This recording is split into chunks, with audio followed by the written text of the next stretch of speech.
What is up, Internet? This is Derek Dustoff, and welcome to part 2 of my series where I rate and review every single Marvel project since Blade. So, as a refresher from the last episode, I'm doing it based on 5 criteria. I'm doing it based on characters, story, spectacle, pace, and of course, entertainment. So, without further ado, let's get into it.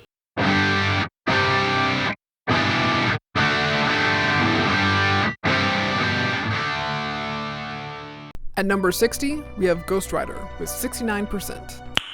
Nice. I really loved this movie growing up, and I equally loved the tie-in game. I felt the story was kind of lacking, but the movie itself was honestly a really fun time.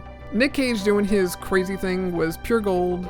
Just the villains were what really held it back. The villains felt flat, or in the case of Legion, he was super duper over the top. It's a good watch, but it definitely could have been a much better movie. The first 20-30 minutes were actually really solid. It's when they start introducing Legion and his Legionnaires, we'll call them. Then that's the point of the movie where it kind of gets weird, even though that's the point where he is Ghost Rider.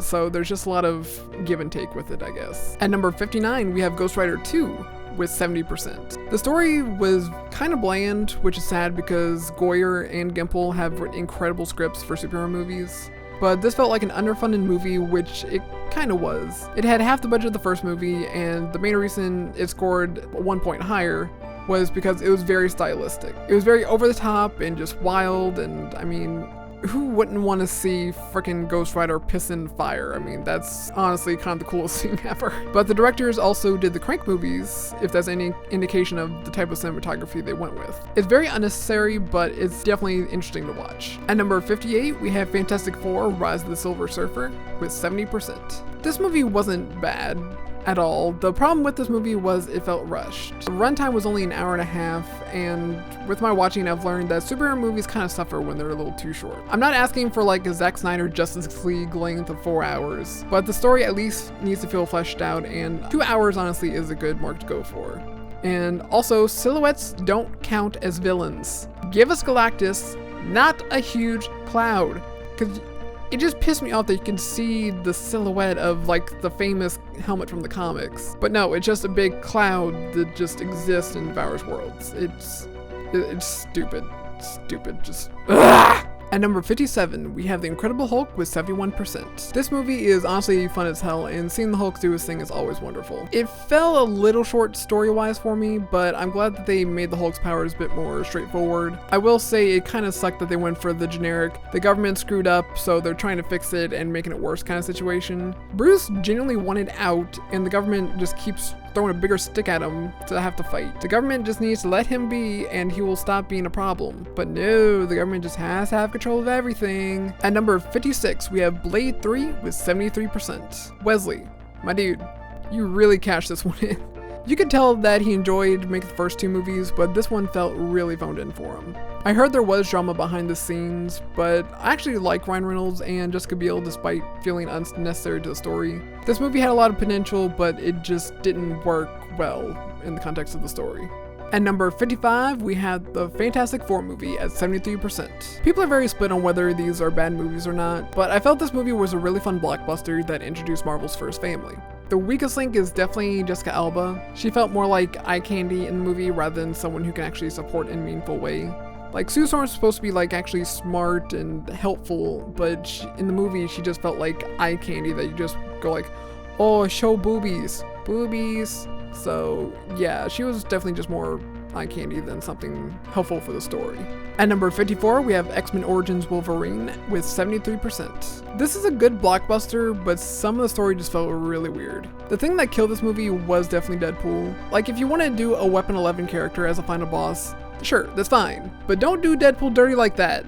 You pulled a Galactus and you made have some semblance of the comic character, but this is an abomination and should not have been this Deadpool twist. I like the rest of the movie though. Just Deadpool in this movie and your BS teaser that he's alive. This movie was fine if you just took out Deadpool being the Weapon X 11 character. Stupid movie. At number 53, we have Thor the Dark World with 74%. This movie isn't horrible by any means. The Dark Elves were a bit lackluster for villains, and that's with the Ninth Doctor as Malekith. There was minimal character development beyond Thor losing his mom and losing Loki. The finale was also just messy and confusing at times. This movie did at least introduce us to the second confirmed Infinity Stone at that point, which was the Tesseract and the Ether. And it was more of a stepping stone rather than something that can stand on its own. Thor and the other good guys were entertaining, and Loki steals every scene he's in. For MCU context, it's a must watch, but I don't think I'd randomly watch this one unless I was doing a rewatch of Thor movies or just rewatching the entire MCU.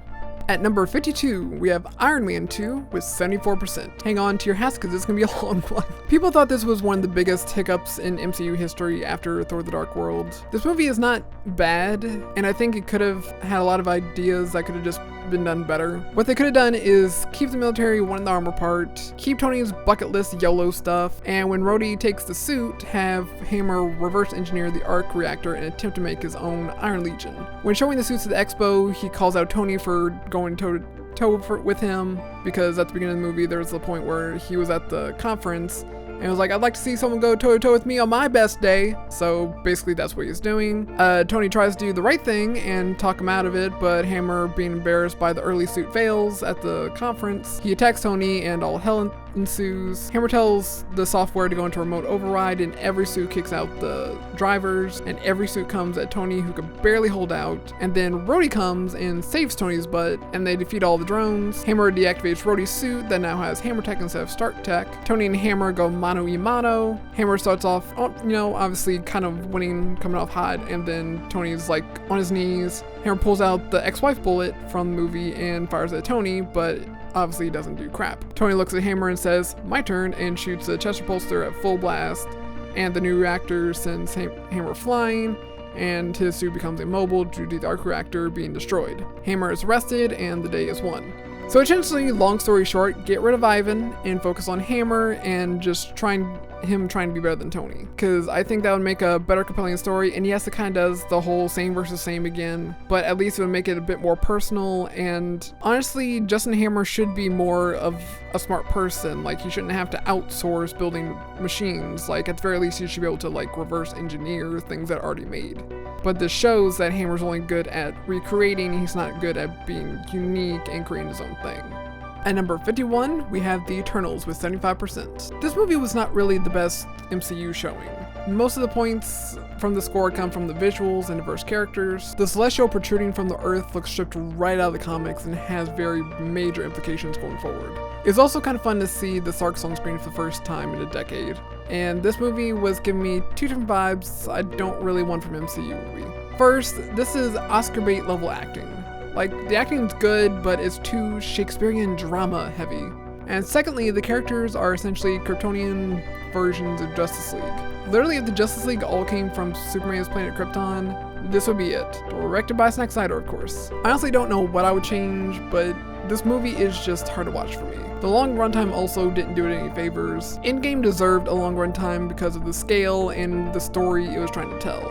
This is just complex for the sake of being complex. And if you're a casual fan, I personally say skip it. If you're a Marvel diehard, keep it in the MCU lineup, but don't revisit it unless you're kind of going through the Phase 4 or just MCU as a whole.